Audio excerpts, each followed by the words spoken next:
Boston, anong problema? Dog bone. So, hindi kasha. Magagawa ng paraan pero kailangan ng mag-ingat dahil pag kahit minasin yan, baka mabiyak. Busog ang sasakyan, pero dapat medyo, alam mo naman.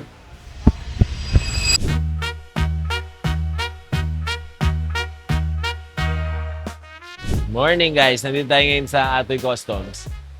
Nagkakabit tayo ng preno. Tignan natin kung magagawa ng paraan. Kung may uwi natin doon na Isabela. Mukhang yung LC100 ang may uwi natin. So dapat ang preno hindi minamadali. Yung gastos lang ang minamadali dito. Magko-consult tayo sa mga specialist para hindi tayo ala chamba. So baka tignan natin kung ano yung uwi natin. Kung yung itong ano ba, 100 natin or itong patrol. Mahirap kasi i-risk pagkadating sa preno. Mahirap ala chamba. So, kailangan sure yung mga ikakabit natin para wala tayong magiging problema.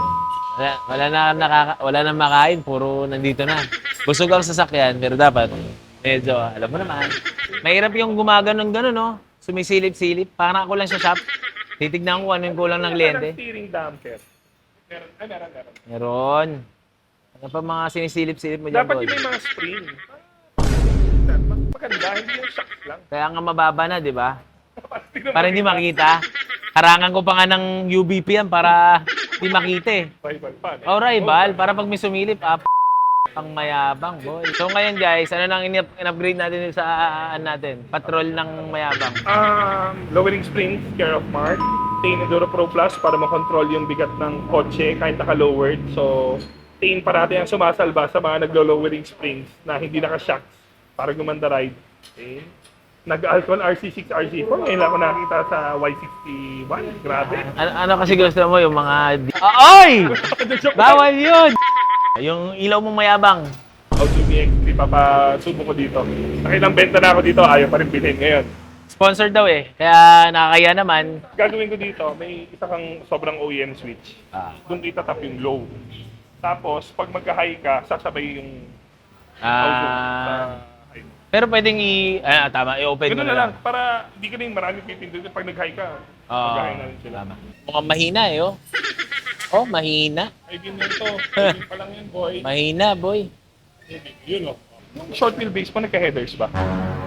Yun daw yung ano eh, hindi ko daw binayaran.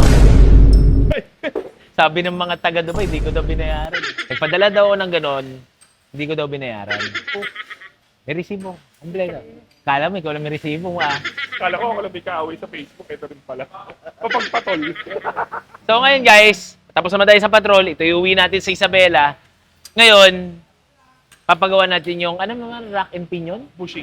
Rack and pinion bushing. Medyo luma na ang upuan.